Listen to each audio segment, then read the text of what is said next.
Bien, bah merci d'être venu et bienvenue pour cette finale USPC du concours Ma thèse en 180 secondes. C'est un concept qui est né en Australie et qui a été repris par le Québec en 2012 et puis diffusé par l'Association française de la diffusion du savoir, et ça s'est étendu aux pays francophones. La CPU, la conférence des présidents d'université en France, a repris le concept en 2014 et USPC participe pour la 3e année à ce concours. Voilà. Alors ce soir, vous êtes ici parce que USPC doit choisir le candidat qui va représenter la commu lors de la finale nationale le 14 juin prochain. Ça se passe à Paris, à la Maison de la Radio. Et bien sûr, on y sera tous.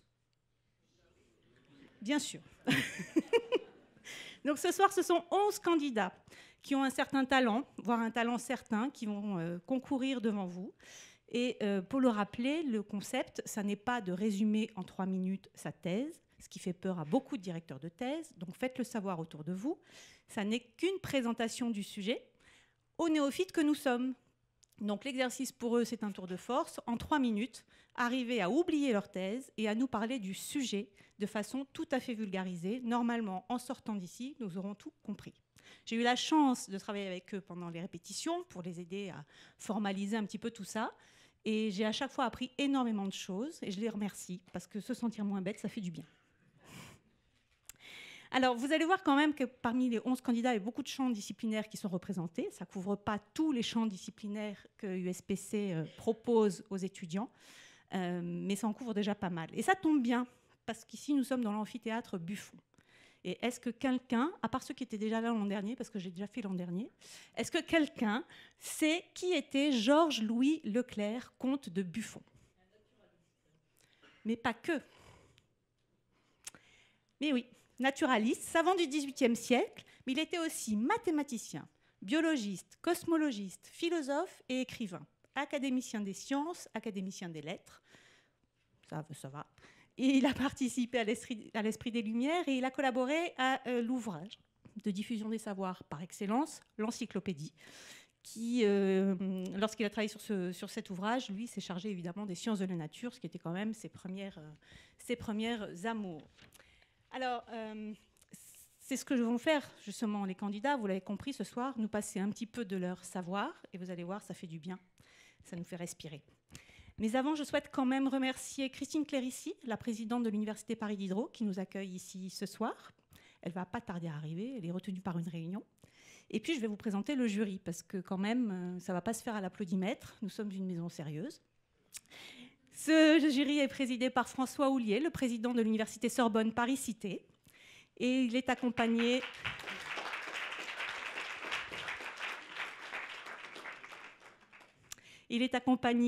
par Madame Valérie Benmoussa, notre partenaire à la CASDEN.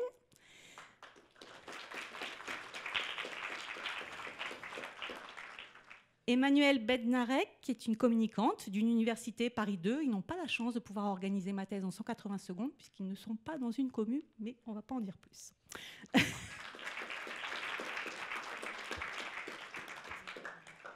Anna Allard, qui est une professionnelle de l'écrit. Anna. Anya Schmidt, qui est une communicante et qui a travaillé longtemps à USPC. Pierre-Yves Claus, qui est un attaché de presse.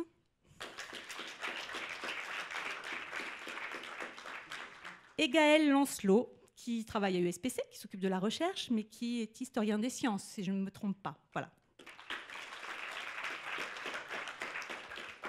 Alors, avant de commencer, ils sont un petit peu stressés, donc je ne vais pas prolonger le plaisir non plus. Mais quand même, j'ai un conseil à leur donner. L'enjeu, aujourd'hui, il est très important pour vous, mais le seul enjeu vraiment, c'est de vous faire plaisir. Alors faites-vous plaisir.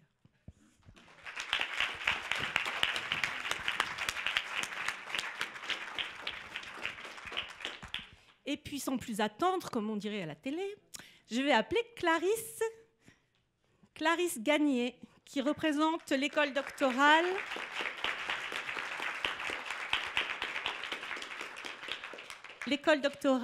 Bio-Sorbonne Paris-Cité et qui prépare sa thèse sous la direction de M. Ovnanian, et qui va nous présenter son sujet de thèse, le potentiel thérapeutique des cellules souches mésenchymateuses dans l'épidermolyse bulleuse dystrophique récessive. Voilà, je l'ai bien dit. Maintenant, je laisse les 3 minutes à Clarisse.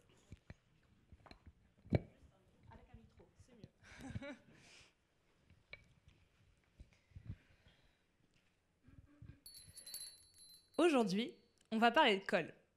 La colle, dans la vie de tous les jours, ça peut être très utile. On peut en avoir besoin pour recoller un objet cassé, ou encore, comme sur cette photo, recoller du papier peint. Donc oui, on va parler de colle. Et là, vous vous dites, mais son sujet de thèse, c'est vraiment sur la colle? Eh bien oui, en quelque sorte, sur de la colle biologique. Dans notre peau, cette colle biologique, c'est le collagène 7. Ce collagène a un rôle de colle entre l'épiderme, la couche superficielle de la peau que vous pouvez voir, et le derme, la couche juste en dessous. Dans une maladie génétique très rare, ce collagène est muté, ce qui l'empêche d'avoir son rôle de colle. Cette maladie s'appelle l'épidermolyse bulleuse dystrophique récessive. Et oui, pas facile à dire. Eh bien, c'est encore plus difficile de vivre avec. Tout est très compliqué pour les patients atteints par cette maladie. Les gestes les plus simples de notre quotidien, comme mettre un vêtement, prendre un bain, posent de vrais problèmes. Le moindre frottement, qui pour nous est anodin, chez eux, cela entraîne le décollement de leur peau. Tout cela parce que leur colle biologique est muté. Ces décollements peuvent même survenir spontanément, sans frottement, comme ce papier peint. Dans cette maladie génétique très rare, pour traiter cette maladie terrible, excusez-moi, je travaille sur une thérapie à base de cellules souches. Je suis sûre que vous avez déjà tous entendu parler de cellules souches. Ce sont des cellules au super pouvoir. Eh bien, celles que j'utilise, vous et moi, en avons tous dans notre moelle osseuse. Elles portent le nom étrange de cellules souches mésenchymateuses. Et donc, mon projet de thèse consiste à utiliser ces cellules pour guérir cette maladie. Ah, excusez-moi, les aléas du direct. Et donc, pour tester le pouvoir de guérison de ces cellules, que j'utilise, qui ne viennent pas de mes patients, car comme elles sont mutées, je ne peux pas les utiliser, car elles ne fonctionnent pas correctement. Du coup, j'utilise les cellules de donneurs sains. Pour tester leur pouvoir de guérison, je recrée à partir d'un peu de cellules de malade une peau dans une boîte en plastique. Cette peau n'exprime pas la fameuse protéine collagène. J'injecte donc mes cellules souches dedans pour voir si elles sont capables de guérir la peau malade. Par différents tests, j'analyse la qualité de la peau, la présence de collagène et si celui-ci est suffisamment adhésif. Tous ces tests m'ont permis de découvrir que les cellules souches de moelle osseuse sont capables de fournir du collagène suffisamment adhésif pour recoller l'épiderme et le derme de la peau malade. Mon but à terme est donc non seulement de faire en sorte de recoller ce papier peint, mais surtout de faire en sorte qu'il ne se décolle plus jamais, pour que tous les patients qui ont cette maladie puissent vivre leur vie comme nous. Merci beaucoup.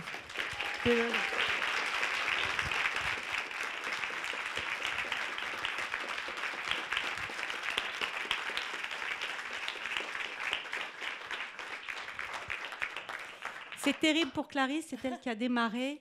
Et, oui, et voilà. Je vous assure, en répétition, elle n'a pas calé. Non. Mais bon. Voilà. J'espère que vous avez compris. C'était très bien. Oui, très bien. Bien, alors on ne va pas faire attendre les suivants trop longtemps non plus. On va appeler Dorothée Arzounian.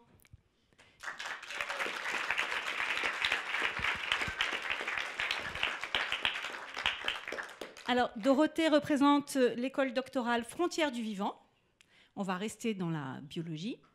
Elle prépare sa thèse sous la direction de Alain de Chevenier. Et sa thèse est intitulée « Traitement sensoriel et état cortical selon les 3 approches, modèle, psychophysique, électrophysiologie ».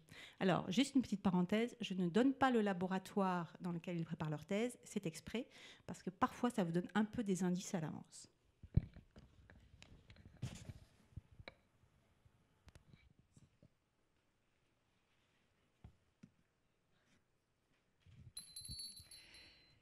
Fermez les yeux un instant. Je pense que vous êtes encore capable de dire où se trouvent par rapport à vous les haut-parleurs de l'amphithéâtre.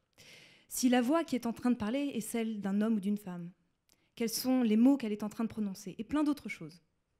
Et si vous y arrivez, c'est que votre cerveau arrive à interpréter ce qui, à l'origine, n'est que des va-et-vient de vos tympans créés par les mouvements de l'air. Sacrément balèze le cerveau quand même, non? En plus, il y arrive même dans des environnements assez bruyants où plein de sons différents peuvent se mélanger au niveau de vos oreilles. Alors, on peut se poser la question, mais quelles sont les opérations que réalise notre oreille puis notre cerveau pour qu'on arrive à la fin à tirer autant d'informations de ces vibrations compliquées de nos tympans? Eh bien, c'est ce que nous, les psychoacousticiens, nous essayons de comprendre. Et pour faire ça, pendant très longtemps, eh bien, on ne pouvait même pas regarder à l'intérieur du cerveau. C'était comme une boîte noire. Tout ce qu'on pouvait faire, c'est essayer d'envoyer un signal à l'intérieur et d'observer la sensation qui en résulte. Donc en gros, on faisait entendre des sons à des gens et on notait ce que ces gens étaient capables de nous dire à propos de ces sons. Mais mine de rien, on a quand même réussi à comprendre pas mal de choses sur ce que faisait le cerveau comme ça. Mais on s'est aussi rendu compte d'une chose qui compliquait un peu notre travail et qui est à l'origine de ma thèse, c'est qu'une même personne n'entend pas toujours le même son de la même manière.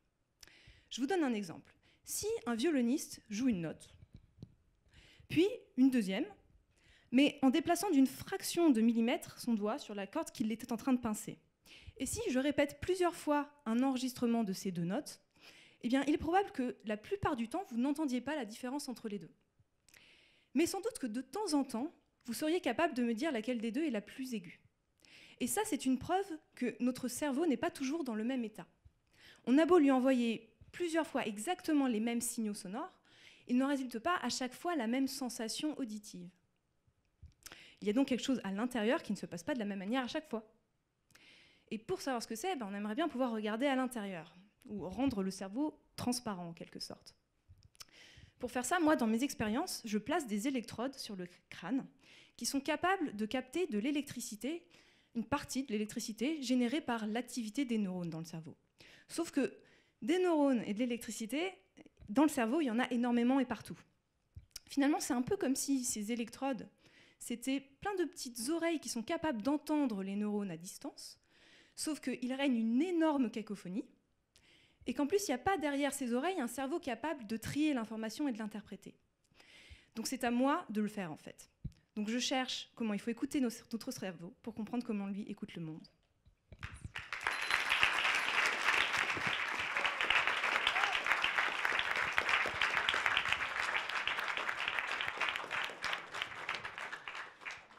Et sans nul doute, votre cerveau a beaucoup travaillé pendant ces 3 minutes, mais ce n'est pas fini, puisque l'on va accueillir Anne-Charlotte Jarry.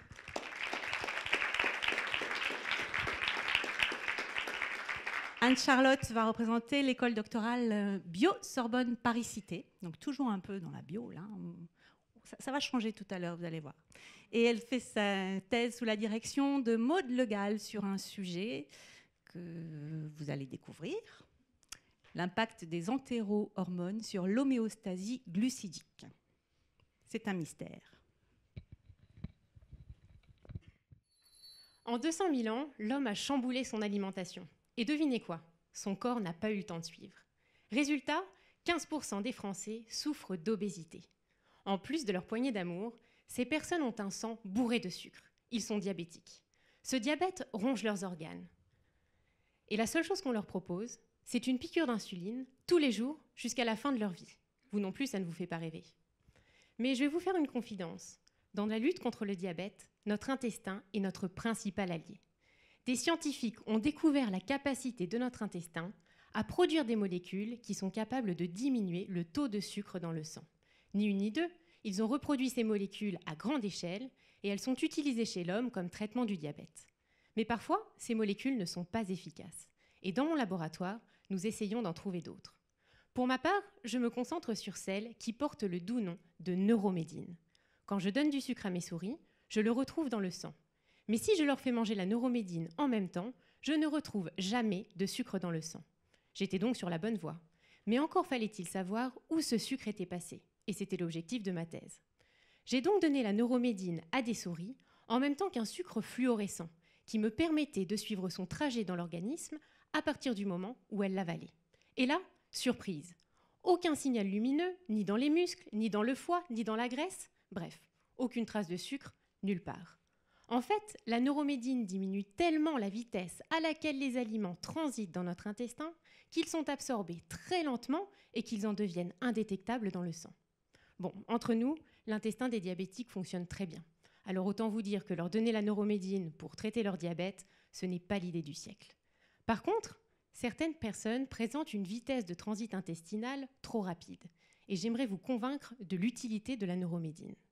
Imaginez votre ancêtre sur les traces d'un bon gibier.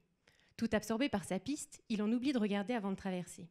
Et là, boum, un mammouth lui enfonce une défense dans le ventre et lui abîme son intestin. Le seul moyen pour le sauver, c'est de lui retirer cette grande partie d'intestin qui ne lui sert plus à rien. Après la chirurgie, les aliments passent trop vite dans son intestin pour être absorbés, et il se meurt. Ce genre de mésaventure arrive tous les jours à ses descendants. Non pas d'être chargés par un gros mammouth, mais de tomber de moto, par exemple. Et si, en leur donnant la neuromédine, on réussissait à diminuer la vitesse à laquelle les aliments passent dans leur intestin, eh bien on arrivait peut-être à leur faire reprendre une vie normale. Mais à force de parler d'intestin, j'imagine que le vôtre crie famine. Je vais donc vous laisser. Mais ce soir, quand vous aurez le ventre plein, pensez à votre neuromédine qui régule votre digestion et vous permet de dormir sur vos 2 oreilles.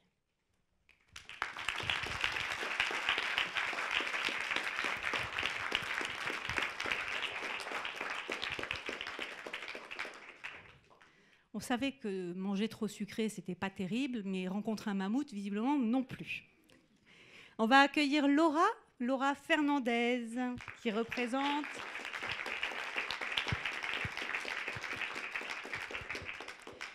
Elle représente l'école doctorale Sciences de la Terre et de l'Environnement et Physique de l'Univers à Paris. Et elle prépare sa thèse sous la codirection de Clément Narteau et Sébastien Rodriguez, une thèse qui va vous emmener un petit peu plus loin que d'habitude, des expériences de morphogénèse dunaire à l'échelle de paysages et liens avec les climats planétaires.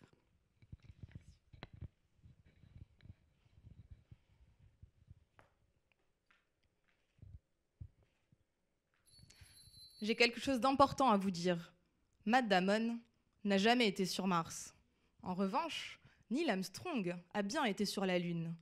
Et il y a bien planté un drapeau à la surface. Mais celui-ci ne flottait pas. Impossible. Là-bas, il n'y a pas d'atmosphère. Donc, il n'y a pas de vent. En fait, le drapeau était rigide. Et il donnait l'impression de flotter. La NASA avait tout prévu. Cela nous conduit sur Mars. On pourrait se poser la question de savoir si un drapeau à la surface y flotterait. Alors pour répondre à cette question, je vous propose d'ouvrir une enquête et d'appeler comme témoin principal les dunes terrestres. Sur Terre, on trouve les dunes dans les déserts et sur les côtes. Prenez la dune du Pilat par exemple. Pourquoi les trouve-t-on là ? Parce que c'est là qu'il y a du sable. Or, pour former des dunes, 2 ingrédients sont nécessaires, du sable et du vent.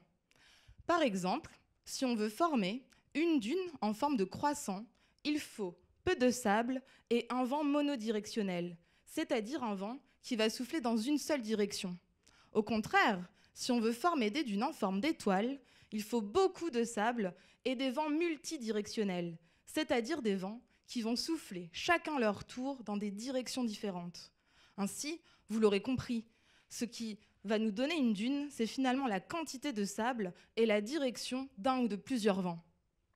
En fait, on a découvert qu'à partir des données de vent, on peut finalement prédire la forme des dunes.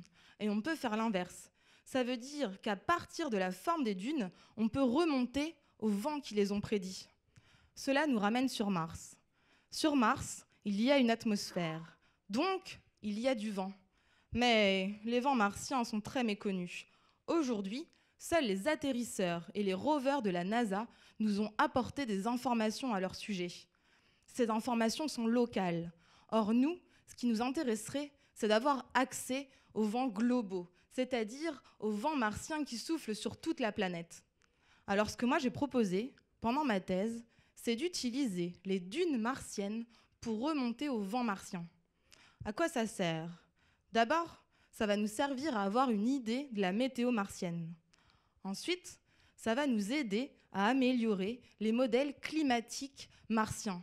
Parce qu'aujourd'hui, les vents informatiques, c'est du vent. Ça va également nous permettre de mieux appréhender les missions humaines à destination de la planète rouge, et peut-être qu'ainsi, on évitera la catastrophe qui a lieu dans le film Seul sur Mars. Et pour répondre à la question qu'on s'était posée au début, à savoir si un drapeau peut flotter à la surface de Mars, j'imagine que vous l'avez tous compris, la réponse est oui.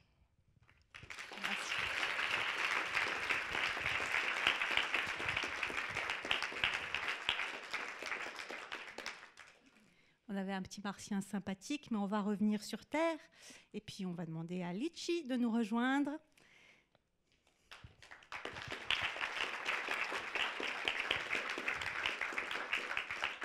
Litchi Wu, qui représente l'école doctorale Langage et Langue, Description, Théorisation, Transmission, et qui vient de finir sa thèse sous la direction de André Salem, une thèse qui s'est intéressée à l'approche textométrique de l'analyse d'opinion, et pour cela, elle a pris l'exemple de la crise qui a opposé Google et la Chine en 2010.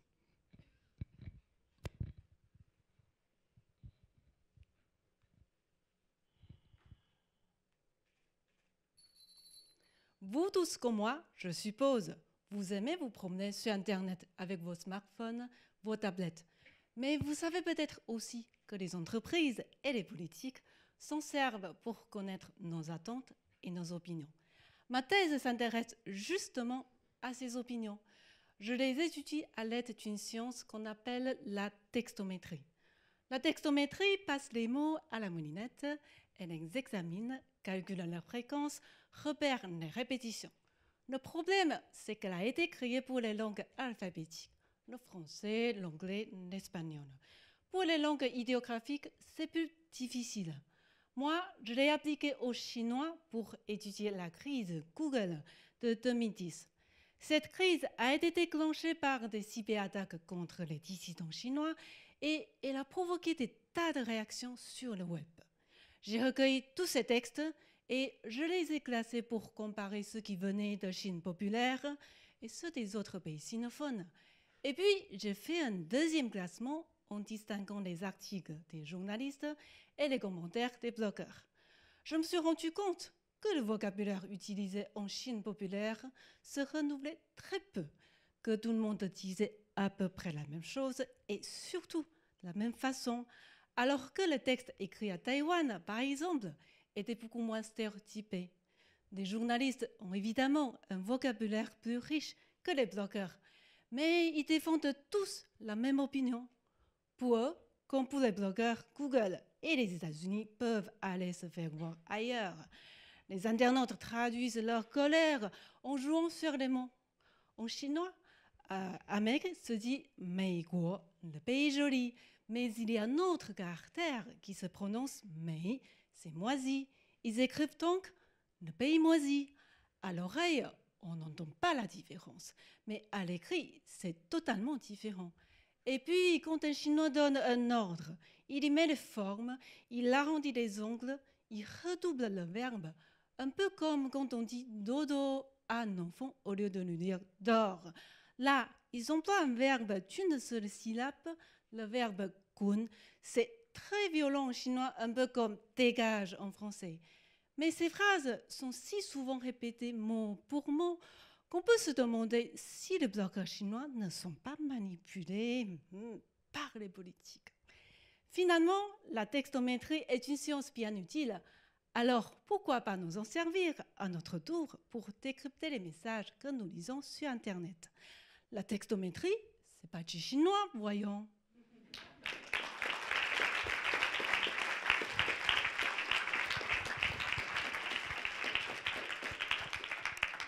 Je vous l'avais dit, USPC est pluridisciplinaire.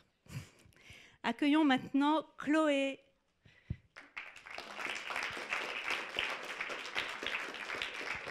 Chloé Raphaël, qui représente l'école doctorale Bio-Sorbonne Paris-Cité. On revient un petit peu à la bio, et qui prépare sa thèse sous la direction de Juliette Hatchwell sur un sujet, la caractérisation d'un modèle murin d'hypertension hyperkaliémique familiale par mutation Culine 3. C'est un programme, je vous le promets.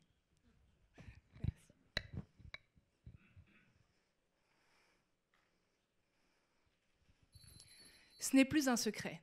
Manger trop salé, ce n'est pas bon pour la santé. Pourquoi ? Parce qu'une alimentation trop riche en sel abîme vos reins et peut entraîner, comme chez 10 millions de Français, l'apparition d'hypertension artérielle. En fait, nos reins fonctionnent comme de véritables stations d'épuration.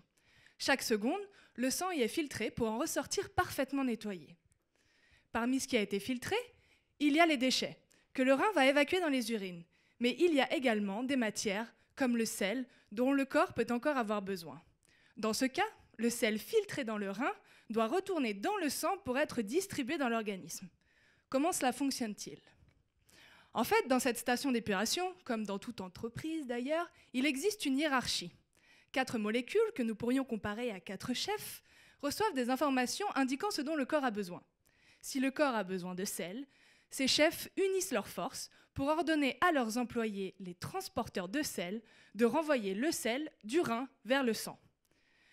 Si l'organisme n'a pas besoin de sang, aucun message n'est transmis et le sel en excès poursuit son chemin dans le rein pour finir dans les urines. Il arrive parfois qu'une de ces molécules, et donc l'un de ces chefs, ne fonctionne plus correctement.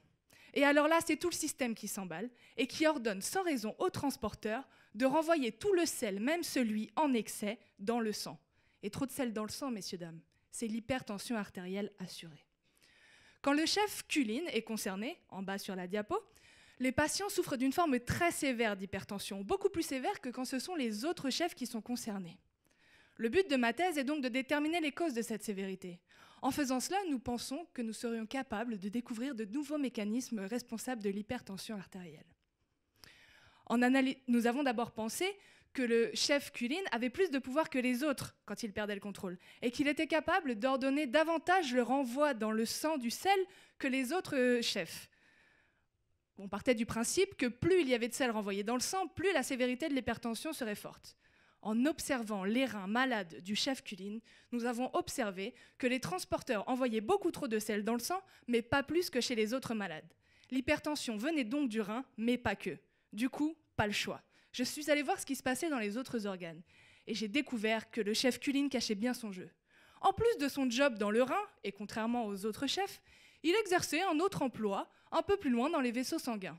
Et là, quand il perdait le contrôle, il leur ordonnait de se contracter davantage. Et vous vous doutez bien, ça aussi, ça augmente la pression artérielle. Du coup, nous avons découvert que la sévérité de cette hypertension était due à l'hypertension dans le rein et à une hypertension causée par les vaisseaux sanguins. Du coup, j'espère que vous l'aurez compris. Pour vivre longtemps et détendu, prenez soin de vos artères et de vos reins.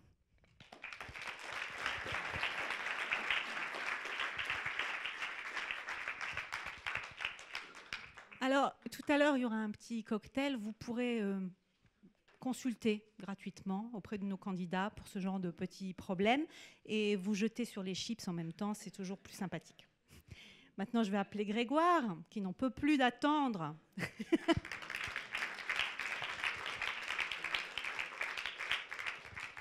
Grégoire Martinon, qui représente l'école doctorale physique Île-de-France. Alors, il paraît que ça s'appelle l'EDPIF, il fallait le trouver. Et qui prépare sa thèse sous la direction de Philippe Grand-Clément et qui, lui aussi, va nous emmener loin. Et vous allez sûrement comprendre, parce que j'ai compris pendant les répétitions, ce que sont les systèmes gravitationnels en espace-temps asymptotiquement antidecitaires. Merci.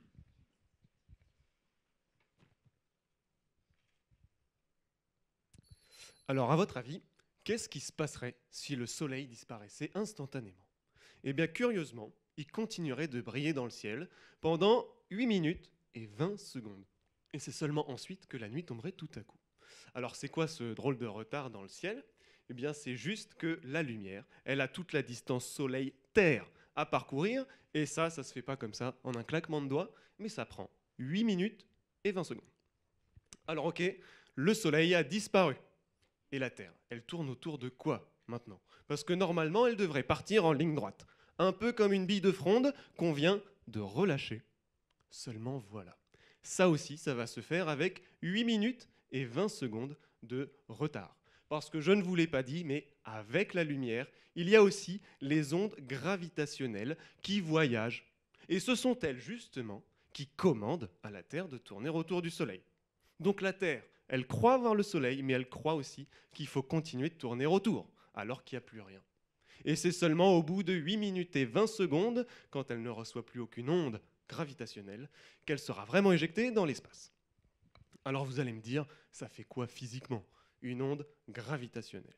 S'il y en avait une bien intense, qui vous traversait là tout de suite, ça vous ferait tout drôle. D'abord, vous seriez écrasé dans un sens, puis étiré dans un autre, et votre main droite vieillirait plus vite que votre pied gauche.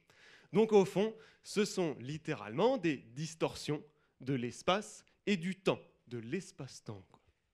Alors d'ailleurs, c'est Einstein qui a prédit leur existence en 1916, mais la communauté scientifique, elle a mis 100 ans avant de détecter pour la première fois ces petites vibrations. C'était l'an dernier, justement, une explosion cataclysmique dans le ciel qui, en plus de nous avoir éclaboussés d'ondes gravitationnelles, a déformé l'espace-temps au point de le déchirer et de carrément créer un trou noir. Alors un trou noir, c'est ce qu'il y a derrière moi, et on peut voir ça comme un puits gravitationnel tellement profond que rien ne peut en sortir, pas même la lumière, d'où son aspect obscur. Alors, qu'est-ce qui a explosé? Dans quelle galaxie? Pourquoi? Comment savoir? Le problème, c'est qu'il y a dans le ciel des phénomènes particulièrement violents qui ne brillent pas, qu'on ne voit pas, mais qui émettent quand même des ondes gravitationnelles. Alors moi, dans ma thèse, j'essaie justement de décrypter leur langage en faisant des simulations sur ordinateur. Parce qu'aujourd'hui, nos détecteurs sont un peu sourds et ils captent qu'une ou deux vibrations par an. Mais une fois perfectionnés, ils en capteront des centaines. Et là, ce sera la cacophonie en mode auberge espagnole. Et pourtant, il faudra bien démêler tout ça. Donc voilà, les ondes gravitationnelles, c'est pas de la lumière, mais elles nous éclairent quand même sur notre univers.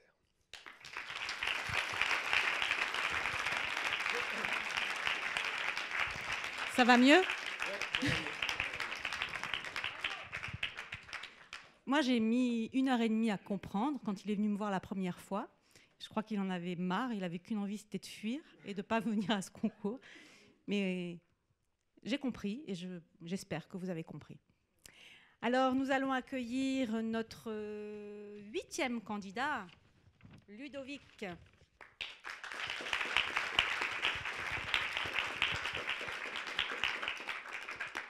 Pas tout de suite, pas tout de suite. Ludovic Jox, qui représente l'école doctorale Sciences humaines et sociales, culture, individu, société. On pourrait croire comme ça que ce sont des sujets plus faciles de premier abord, bien sûr. On n'a pas besoin de vous expliquer le vocabulaire, comme pour les ondes antidocitaires. Mais les sujets sont parfois complexes à démêler. Et Ludovic fait sa thèse sur la thématique Médecins sans frontières, de l'individu à l'organisation, et cette thèse est sous la direction de Fred Ekobo. Voilà, je laisse Ludovic vous expliquer cette problématique.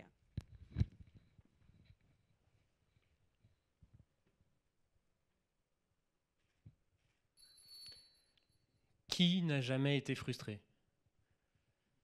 Dans le secteur humanitaire et chez Médecins sans frontières, que j'appellerais MSF, vous imaginez sans doute instinctivement des individus épanouis qui s'accomplissent dans leur travail, en pirogue ou en hélicoptère à l'autre bout du monde. Et c'est effectivement le cas pour pas mal d'entre eux. Pourtant, premier jour et premier dîner avec des expatriés MSF, je discute avec Luca, un médecin italien. Et pendant 2 heures, il va littéralement me vider son sac. Les relations avec sa chef, Sofia, sont très tendues. Il ne comprend pas pourquoi MSF intervient dans cette zone-là du pays, ni pourquoi MSF lui demande de soigner seulement les enfants de moins de 5 ans et de refuser les nombreux adultes, aux abcès parfois purulents, qui viennent le voir. Il me dira même qu'il considère MSF comme criminel. Vous imaginez le crève-cœur pour Luca? Ça fait 20 ans qu'il en rêvait. Il a repris des études pour y parvenir, il a quitté sa carrière, son confort, ses enfants dans son pays, et patatras. Ce patatras, c'est le sujet de ma thèse. Alors des Luca, il y en a sur tous les terrains humanitaires. Dans le cadre de ma thèse en sociologie, j'en ai interviewé 40 travaillant pour MSF. En fait, s'agissant du salaire ou de la soif d'aventure, Luca ne sera jamais déçu. Car les missions de MSF sont toujours à l'autre bout du monde et le salaire sera toujours défini à l'avance. MSF offre des certitudes sur ces aspects-là. Par contre, concernant l'espoir qu'il avait en s'engageant pour MSF en Haïti de soigner tout le monde, Luca doit faire face à des incertitudes. MSF ne peut simplement pas tout anticiper. La décision de ne pas soigner les adultes en Haïti dépend tout autant du contexte sanitaire que des responsables politiques locaux, que des dirigeants du siège de MSF, que de Sofia, la chef de Luca. Je montre ainsi que la frustration de Luca peut se comprendre comme l'intersection de ses attentes personnelles avec les incertitudes de l'organisation. Alors ma thèse porte sur MSF, c'est vrai, mais mes résultats sont transposables. Dans le monde de l'entreprise, le patatras de Luca, ça s'appelle un risque psychosocial. Et le modèle simplifié que je propose peut ainsi permettre aux responsables de réduire ce risque psychosocial en identifiant justement les incertitudes de leur organisation et les attentes de leurs équipes. Luca et ses collègues humanitaires comprendront alors mieux les décisions de MSF et reviendront d'Haïti ou d'ailleurs moins frustrés, sans doute plus épanouis et peut-être même plus heureux.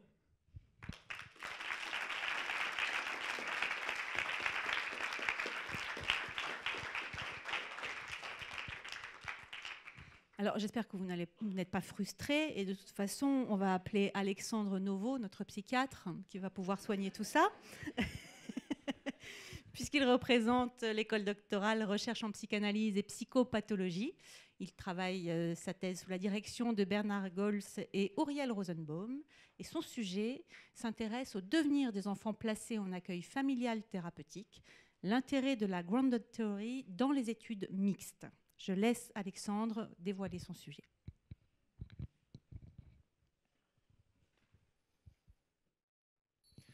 Alexandre ne va pas le voir, c'est un enfant placé, il est bon pour la casse.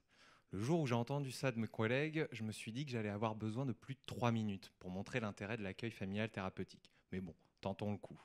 Le voici, cet accueil familial thérapeutique, l'AFT. Il entoure l'enfant avec la famille d'accueil, ses parents et l'équipe d'AFT. Même notre projet sociétal, l'argent, le temps, les lois que l'on met pour la protection et le soin de ses enfants. L'AFT aide quotidiennement la famille d'accueil à comprendre et à accompagner l'enfant qui va mal, car souvent soumis à la folie de ses parents. Cela évite ces situations bien connues d'enfants placés qui sont ballottés de gauche à droite et qui arrivent souvent aux urgences avec le bon référent de la DAS ou du foyer, mais qui a changé 3 fois en 2 mois et qui connaît mal l'enfant. Ces situations où il faut reprendre les 10 derniers passages aux urgences pour comprendre un tout petit bout du fil conducteur de la vie de l'enfant.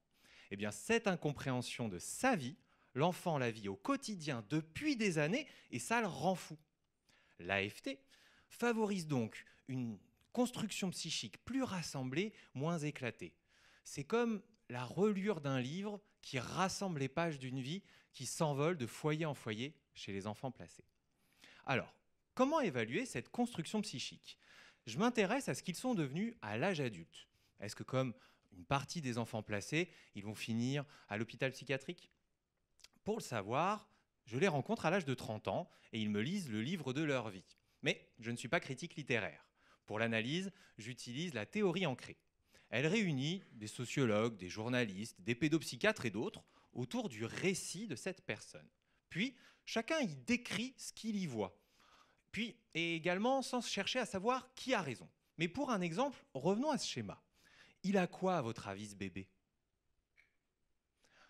La maman cuisinière pense qu'il a faim. Le papa pompier craint qu'il s'étouffe. Le psy analyse un complexe d'Oedipe qui va mal finir. Et la famille d'accueil est sûre d'une bonne crise de rire. Pour chaque cas, on y décrit ce que l'on connaît. Cet enfant a une envie de transmettre une émotion et c'est là la seule chose dont on est sûr. La théorie ancrée révèle les projections de chacun, puis étape par étape, tend vers une théorie avec les mots propres de la personne et pas des chercheurs. Pour ceux qui disent l'enfant il est bon pour être à la casse et que ça coûte très cher, 10 ans d'AFT à 300 € la journée, je voudrais les rassurer. Les personnes que j'ai rencontrées vont bien, ils travaillent, ils ont une famille, ils sont bons pour notre société, ils y participent activement. Au total, l'AFT est un atelier d'écriture d'histoire à promouvoir et tout comme les enfants placés, à ne pas jeter à la casse.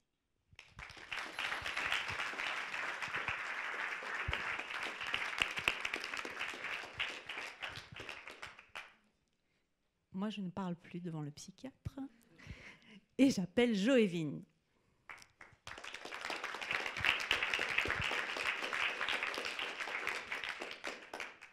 Ça va? Oui, ça va. Alors, Joévine Sourdon représente l'école doctorale médicaments, toxicologie, chimie, imagerie. Il travaille sous la direction de Bertrand Tavitian. Et son sujet s'intéresse à la bioimagerie du lien entre la vascularisation et le métabolisme. Et il en fait une application en cardio-oncologie.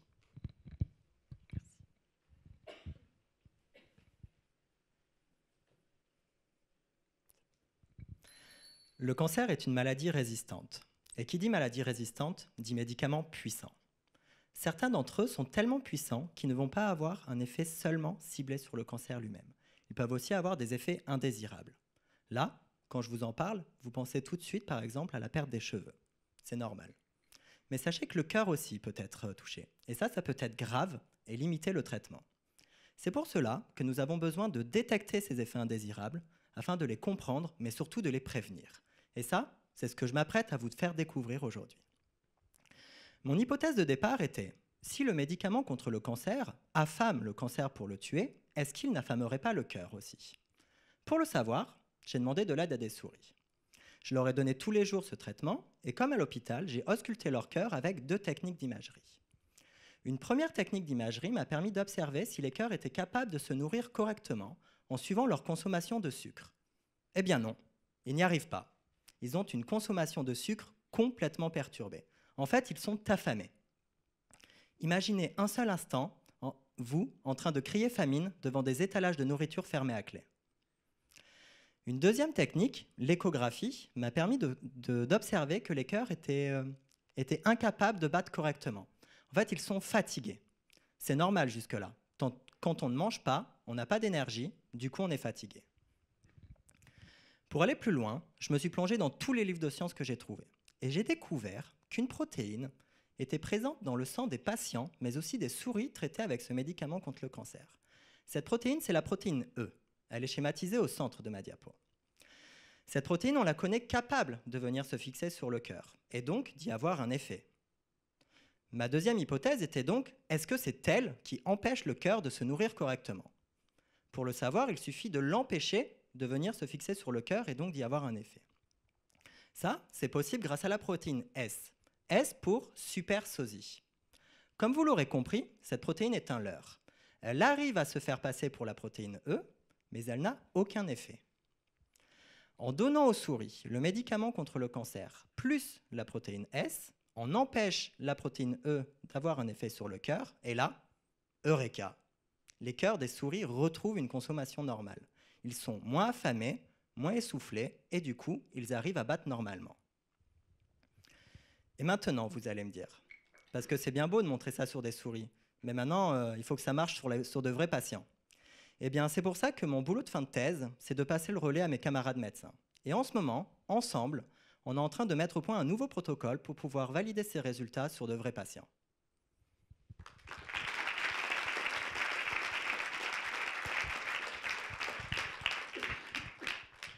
Vous le voyez, tous ces travaux de thèse ne restent pas dans les laboratoires et ne servent pas au thésard suivant à reprendre un sujet, mais quand même donnent de l'espoir et font avancer la science en général.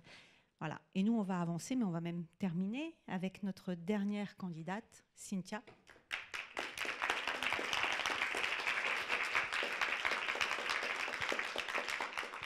Cynthia Fomental, qui représente l'école doctorale physique en Île-de-France, toujours le DEPIF, hein, voilà, ils me l'ont appris. Sous la direction de Yves Garot et Alessandro Coatti, Cynthia travaille et réalise des études structurales des interfaces ferromagnétiques organiques. Et là, c'est tout l'intérêt de ne pas vous dire dans quel labo elle est.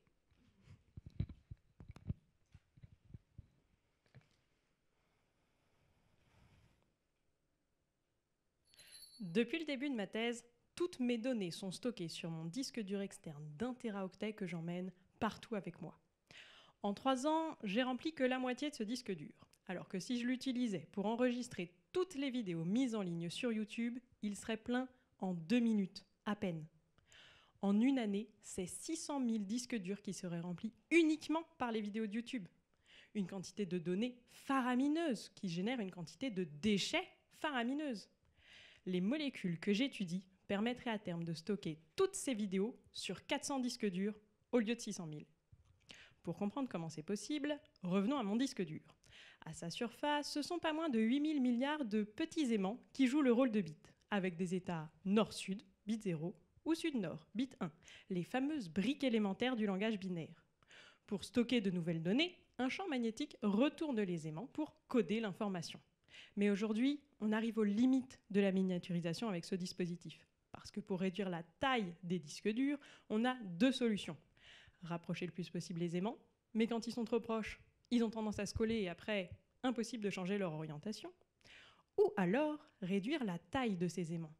Là, le problème, c'est que plus ces aimants sont petits et plus ils sont faciles à retourner avec un champ magnétique, en approchant un gros aimant par exemple. Sauf que vous êtes tous assis sur un gros aimant, la Terre. Bon, si on ne peut pas faire des aimants plus petits, est-ce qu'on ne peut pas trouver quelque chose de déjà petit qui se comporte comme un aimant? Est-ce qu'on ne peut pas trouver des molécules qui font ça? Eh bien si, moi je me suis tournée vers la famille des molécules à transition de spin, une grande famille dont tous les membres sont parfaits pour jouer le rôle de bit. D'abord parce qu'ils ont 2 états, dits de spin, analogues aux états nord-sud et sud-nord de nos aimants. Et ensuite parce qu'on a plein de manières de les faire passer d'un état à l'autre. On peut appuyer dessus, les éclairer, bref, chaque molécule peut coder 1 bit d'information. Ça c'est pas mal, mais on peut faire encore mieux. Souvenez-vous, on essayait d'approcher des aimants, ça marchait pas. Eh bien, avec ces molécules, ça ne marche pas non plus. Et oui, en fait, dans cette famille, ils sont pas très sociables. Ce que j'ai découvert, c'est que c'est pas le cas de tous les membres de cette famille. Il y a une molécule, elle, qui est un peu le tonton Jackie des transitions de spin. Vous savez, celui qui met l'ambiance dans les mariages? Eh bien, quand on met plein de molécules tonton Jackie ensemble, non seulement elles s'agglutinent les unes aux autres, mais en plus, elles s'organisent très bien, comme sur un quadrillage. Ça, c'est parfait pour la miniaturisation. Bon, pour l'instant, on ne contrôle pas encore très bien la façon dont les molécules changent d'état. Mais un jour, nos disques durs auront une capacité multipliée par 1500. Mais attendez, 1500 téraoctets sur un disque dur? Mais vous imaginez le nombre d'années de tests qu'il va falloir pour le remplir?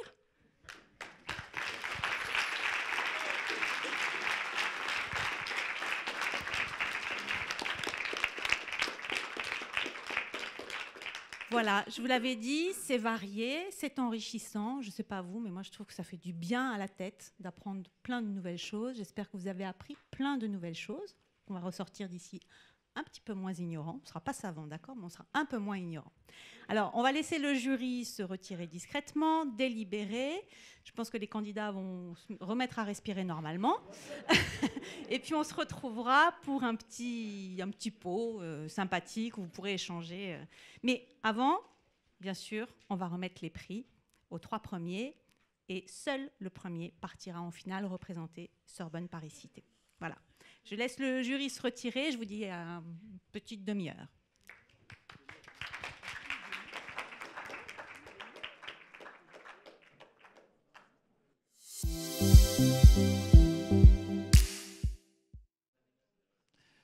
Bon. Eh bien, écoutez, le jury est là, oui, c'est ça. Ils sont tous là aussi, oui. Ah oui, ils sont là-haut. Ah, ils sont restés au milieu. Voilà, il y en a qui sont solidaires. Et puis, mais non, le jury, il n'y a pas eu trop de difficultés pour délibérer. Alors d'abord, dans un tout premier temps, je voudrais, ça a été dit tout à l'heure par Cécile Drey, mais je voudrais remercier l'Université Paris Diderot de nous accueillir ici. Christine Clérici, la présidente, était présente tout à l'heure.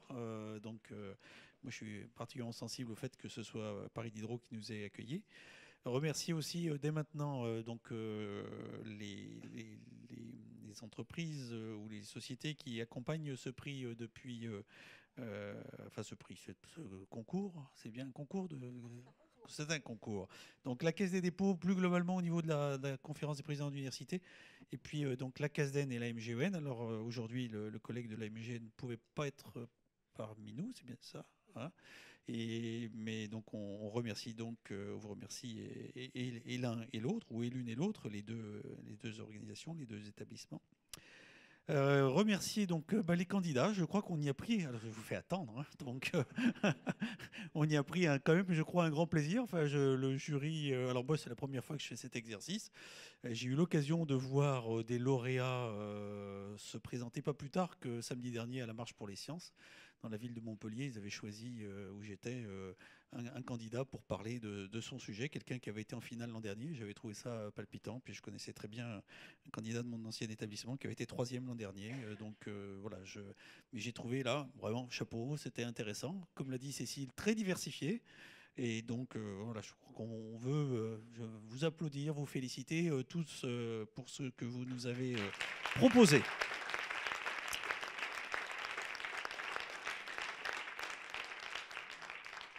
Avant d'annoncer les 3 résultats, je voudrais aussi avoir un remerciement spécial pour Cécile, parce que je pense que l'exercice...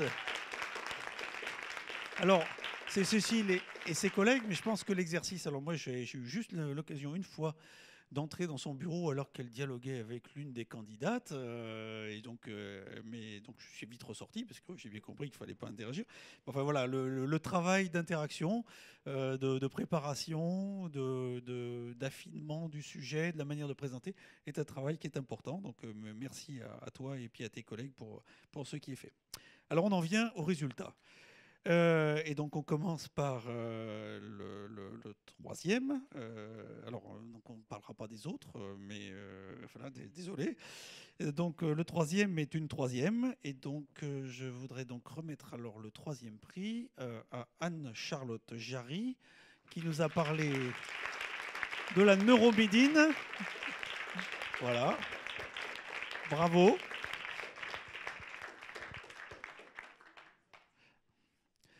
Merci beaucoup.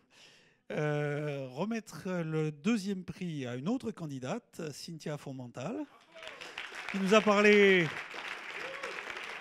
du spin, des disques durs. Bravo.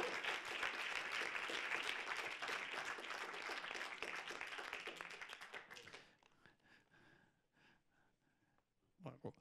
Et puis remettre le 1er prix, et donc celui qui aura la chance ou la charge de représenter tous les 11 autres, enfin les 10 autres, et puis l'Université Sorbonne Paris-Cité, le 14 juin prochain à la Maison de la Radio, et qu'on encouragera, qui est Grégoire Martinon. Nous avons été très sensibles à l'espace-temps et aux antidocitaires. Voilà. Voilà. Merci à tous. Et puis,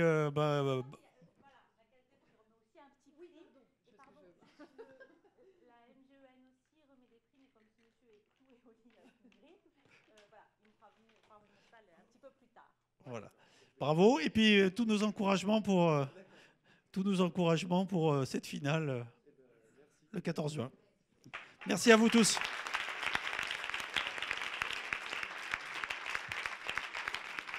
Ah, dernier mot, évidemment, mais ça n'a plus, c'est pas immédiatement lié au sujet. Dire un mot à toutes celles et ceux qui sont présents sur le fait que pour la 2e année consécutive, Université Sorbonne Paris-Cité va organiser du 14 au 18 novembre prochain, donc le 2e festival des idées. Donc l'année dernière, c'était 64 ou 65 événements en 5 jours dans tout Paris et un peu au-delà de Paris, puisque on est aussi présent sur Paris 13, donc sur les campus de Villetaneuse, Bobigny, etc. Et donc, et à Rennes aussi, on est présent. Oui, mais enfin, je crois qu'ils n'ont pas fait le Festival des idées de Paris à Rennes. Voilà, donc 65 événements l'an dernier. Cette année, ce sera une 50aine d'événements. L'année dernière, c'était Être robot. Et cette année, ce sera L'amour du risque, qui sera le thème de la 50aine d'événements qui seront organisés dans Paris du 14 au 18 novembre prochain. Et donc, c'est à la fois des étudiants, des personnels, des chercheurs, des anciens chercheurs, des collègues invités qui interviennent et qui font des différents types de performances à l'interface entre art, science, culture, et le tout dans la cité, puisque le slogan qui est cher à Raphaël Costambet, c'est Paris est notre campus. Voilà, merci. On va demander à tous les candidats de venir avec le jury et faire une photo quand même pour immortaliser ce moment.